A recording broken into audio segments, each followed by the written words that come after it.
Hey everyone! Welcome back to Life Stories Network, the place where real emotions meet powerful life lessons. If you're new here, don't forget to hit that subscribe button and turn on notifications, because today's story will take you on a journey that'll make you question what truly matters in life. So, sit back, relax, and listen closely, because this one begins with a question I never saw coming. It was a sunny Sunday afternoon when my grandmother, my wealthy grandmother, called me over for lunch at her estate. She was a woman everyone in town respected, elegant, poised, and honestly, a little intimidating. I hadn't seen her in a while, mostly because I'd been busy living my best life. Or at least that's what I told myself. Parties, vacations, spontaneous trips. You name it, I did it. I was 25, careless, and thought I had everything under control.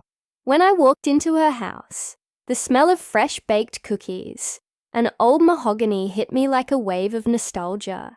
It reminded me of my childhood, running through her halls, hiding behind those velvet curtains, listening to her play the piano. But now, sitting across from her felt different. I wasn't a kid anymore, and she wasn't just Grandma.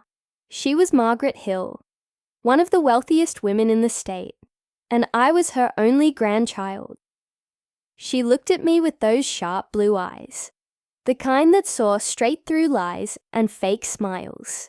"So," she said, setting down her teacup carefully, "how are you spending your $3 million?" At first, I thought she was joking. I laughed. $3 million what, Grandma?" Her lips didn't move. She just raised an eyebrow. "Your trust fund, darling. The one your parents set up for you when you were born." I froze. "Wait, what? What trust fund?" For a second, I thought maybe she was testing me. She loved her little mind games. But when she handed me a stack of documents, my heart nearly stopped. Right there, in bold letters, was my name. A trust fund worth $3 million. It had been quietly accumulating interest since I was a baby. I felt my palms sweat as I flipped through the pages. I didn't even know how to process it. I wasn't broke or anything. I had a decent job, lived comfortably, but $3 million, that was life-changing. And yet, somehow I had no idea it even existed. "Why are you telling me this now?" I asked, my voice shaking a little. "Because," she said, leaning back, "the trust was released 2 years ago. You've had access since you turned 23. I assumed you already knew." My jaw dropped. "You mean, I've had $3 million sitting somewhere and didn't even know it?" She nodded slowly. "Which makes me wonder, dear, how do you spend it?" I didn't know what to say. I stammered something about work, rent, and travel. But my words tangled. The truth was, I had no clue. I didn't know where the money was, how to access it, or even that it existed. It was one of those surreal moments when the ground seems to vanish beneath your feet. Grandma studied me quietly, her eyes softening a little. "You're your father's child," she murmured. "He never cared for money either, until it was gone." Her words stung. My father, her only son, had passed away when I was 10. He'd been a dreamer. Kind, funny, but never practical. Grandma had often said that his biggest flaw was believing life would always sort itself out. Maybe she saw the same recklessness in me. "I don't understand," I said finally. "Why didn't anyone tell me about this fund before?" "Because you weren't ready," she said simply. "Your parents wanted you to find value in effort, not inheritance. The trust was supposed to be your safety net, not your starting point." I sat there in silence, the weight of her words pressing down on me. For the first time, I realized how little I actually knew about responsibility. I'd been coasting, assuming my life was comfortable because of my own doing. But the truth was, there was a fortune waiting, and I had no clue what to do with it. Grandma stood up and walked to the window, looking out at the vast garden she'd tended for decades. "Money," she said softly, "isn't the problem. It's the person holding it. I've seen it destroy families, corrupt hearts, and make fools of good people. I don't want that for you." Her tone wasn't angry. It was worried. It made me realize she wasn't just testing me. She was warning me. That night, I couldn't sleep. I stared at the ceiling, thinking about all the things I'd wasted money on. Things that didn't matter. Designer clothes, luxury trips, impulsive purchases that made me feel rich for a moment, but empty afterward. And now, knowing I had $3 million somewhere, I felt more confused than excited. The next morning, I called the bank number from the documents. The woman on the line confirmed everything. The trust fund was real. The money was there. My name was on it. I could use it any time I wanted. When I hung up, I just sat there in silence. It was like someone had handed me a key to a kingdom I didn't earn. Over the next few days, I avoided Grandma's calls. I wasn't ready to talk. I needed time to think, because suddenly, every choice I'd ever made, every lazy decision, every wasted opportunity, felt like it was under a spotlight. Finally, a week later, she showed up at my apartment. She didn't scold me, didn't even mention the trust. Instead, she looked around at my cluttered living room and smiled gently. "I see you've been busy doing life," she said, sitting on my couch. I chuckled nervously. Something like that. Then she looked at me with that same piercing calm and said, "Money doesn't change who you are, darling. It just amplifies it. So, who are you really?" I didn't know how to answer. And that's when I realized, maybe the real question wasn't how I'd spend $3 million. Maybe it was who I wanted to be before I did. Hey everyone, welcome back to Life Stories Network. If you've heard part 1 of this story, you know my grandmother had just dropped a life-changing bomb on me. That I had a $3 million trust fund I didn't even know existed. But, as shocking as that was, what came next wasn't about money at all. It was about everything I didn't know about myself. For days after Grandma's visit, I couldn't focus on anything. Every thought led back to her question. Who are you really? I didn't know how to answer it. I kept replaying her words in my head while staring at the ceiling at night. I had lived 25 years thinking I was independent, hardworking, and responsible, but now I couldn't even tell what part of that was true. I decided to drive to her house one evening, unannounced. The drive felt longer than usual, maybe because I was rehearsing what to say. When I finally pulled up, she was sitting on the porch with a cup of tea, almost like she'd been expecting me. "Well," she said, without surprise, "you've come to talk about the money, haven't you?" I sat down across from her, my heart pounding. "No, I came to talk about me," she smiled. That soft, knowing smile she always had when I was a child. That's a better place to start. For the first time, I told her the truth. About how I'd been drifting through life. How I'd taken jobs I didn't care about, spent money on meaningless things, and surrounded myself with people who only liked me when I was paying for dinner. I admitted that the thought of having more money scared me, because I didn't trust myself with it. She listened quietly, never interrupting. When I finished, she took a deep breath and said, "That honesty you just showed me, that's worth more than $3 million. Then she got up, walked inside, and came back with an old wooden box. She placed it on the table in front of me. The hinges creaked when she opened it, revealing dozens of faded letters and photographs. "These," she said, "belong to your father." I picked up one of the letters, the paper yellow and fragile. It was addressed to her, dated years before I was born. I read the first few lines aloud. "Mom, I don't want to raise my child to think money is everything.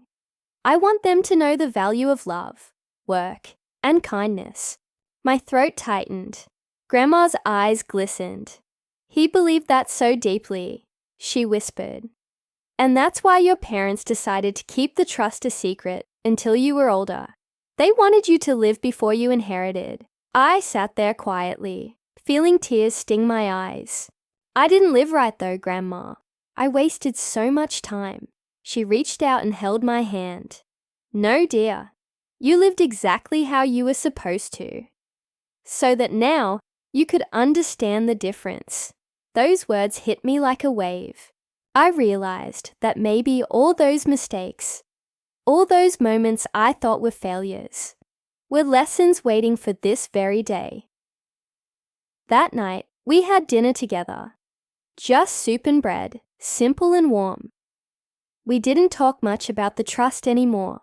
Instead, she told me stories about my dad's childhood, about how he once sold lemonade, not for money, but to raise funds for stray animals.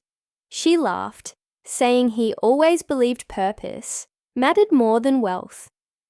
After dinner, she looked at me seriously.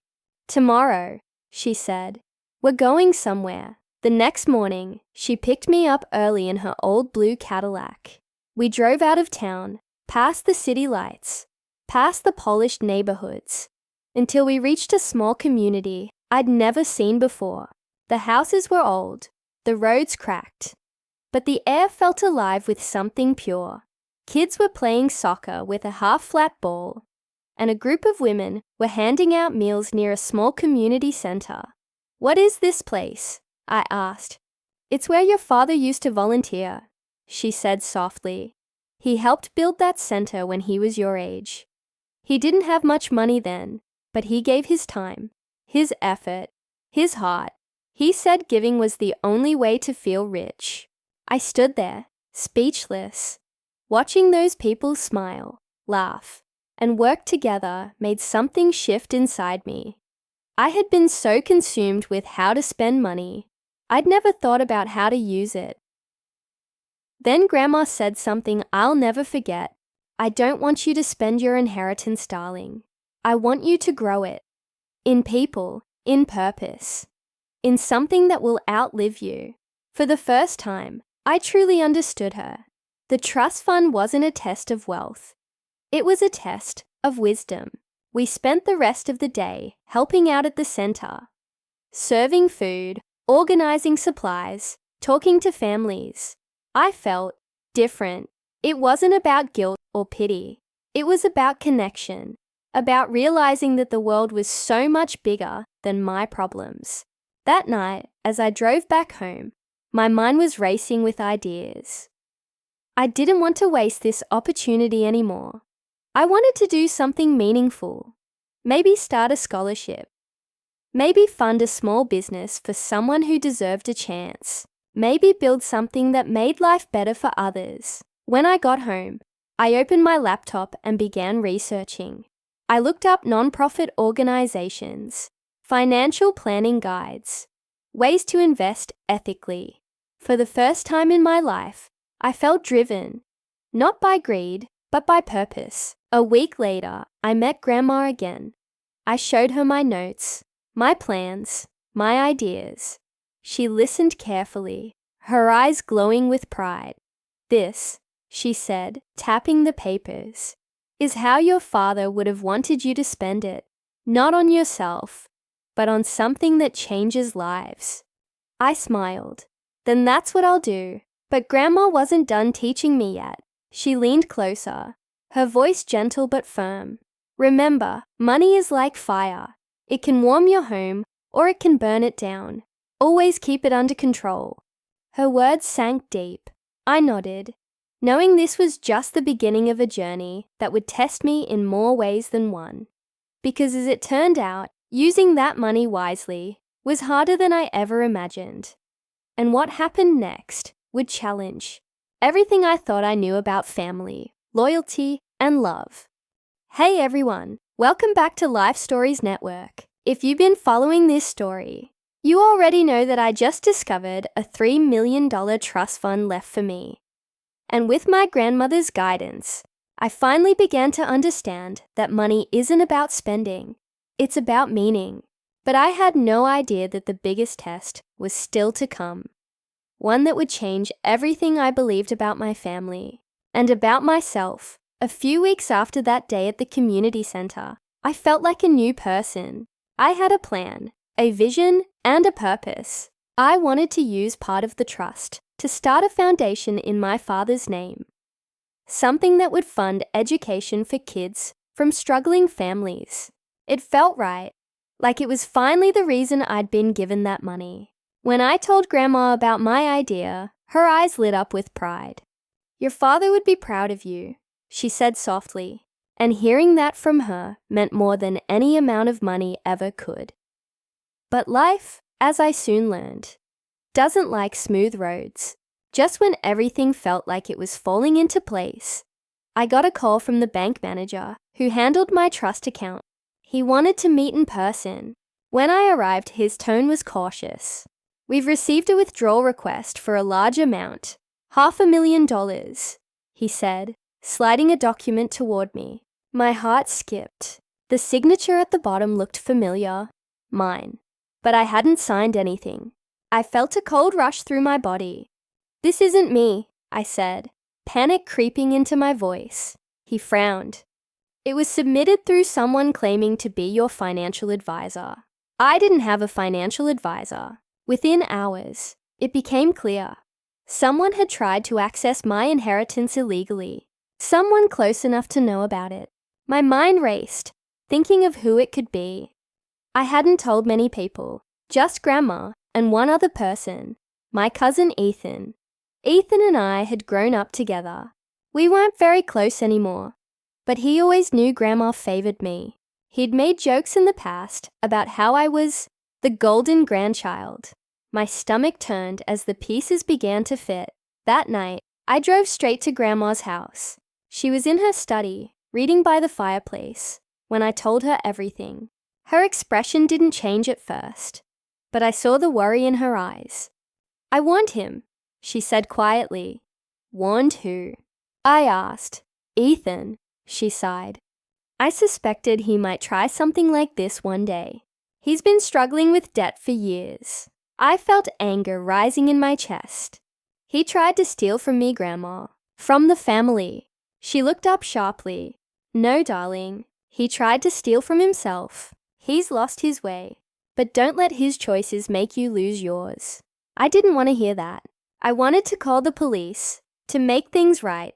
But Grandma's calmness stopped me. She asked me to give her a day before taking any action. I didn't understand why, but I trusted her. The next evening, she called both of us over. I didn't even want to look at him, but Grandma made us sit at the same table. The tension was so heavy you could feel it in the air. She looked at Ethan first. "I know what you did," she said. "But before you speak, I want you to listen." Ethan's face went pale. He started to stammer excuses, but Grandma held up her hand. "I'm not angry," she said softly. "I'm disappointed. You come from a family that built everything from nothing. And now, instead of building, you're trying to take." Tears welled in his eyes. "I didn't mean to," she cut him off gently. "You did, but I forgive you." The room went silent. Even I was stunned. "Grandma, you can't just—" "Yes, I can," she said firmly. "Because forgiveness is worth more than revenge. And you," she said, turning to me, "need to understand that too." I sat there, shaking my head, torn between anger and disbelief. How could she forgive him so easily? But as I looked at her, this woman who had lived through loss, success, and heartbreak, I realized something. She wasn't forgiving him for him. She was doing it for us, for the family. Ethan broke down crying. He admitted everything. The debts, the gambling, the desperation. He said he thought I wouldn't notice, that it would be just a small cut from a huge inheritance. He apologized over and over again. Grandma listened quietly, then said something I'll never forget. "Ethan, if you want to rebuild your life, you'll start tomorrow. Not with money, but with work." She handed him an envelope with a letter inside. "This is a job offer. At the community center your uncle helped build. You'll work there for a year. No shortcuts, no handouts. Earn your dignity back." Ethan nodded, tears still streaming down his face. I didn't say a word, but deep down I knew she was right. Punishing him wouldn't have changed anything. Giving him a chance to change might. When I left that night, Grandma stopped me at the door. "You see now?" she said gently. "Money is loud, but integrity whispers. And whispers last longer." I hugged her tightly, realizing how much wisdom she'd given me without ever preaching. Over the next few months, I followed through with my plan. I used part of the trust to start the Hill Foundation for Education, named after my father. We funded scholarships for kids who couldn't afford college, built after-school programs, and sponsored mentorships. The first batch of students we helped were from the same community center Grandma took me to. Every time I saw one of those kids smile or watched a family celebrate their child's success, I felt something deeper than happiness. It was purpose. As for Ethan, he kept his promise. He worked hard at the center, slowly rebuilding his life. And surprisingly, we grew close again. He even became one of the foundation's coordinators. Forgiveness had turned what could have been a broken bond into something stronger than before. And Grandma, she lived to see it all. The day we launched the foundation, she stood on stage next to me, her eyes shining with pride. When it was my turn to speak, I looked at her and said, "You once asked me how I spend my trust fund. The answer is, I don't. I invest it. In people, in dreams, in change." The crowd applauded, but all I cared about was her smile.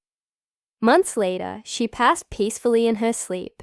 We found a note beside her bed, written in her delicate handwriting. It said, "The real inheritance is not money, but the love you give away. Spend that freely." I cried when I read it, not out of sadness, but gratitude. Because in the end, I realized that the richest people aren't the ones with the most money. They're the ones who know what truly matters.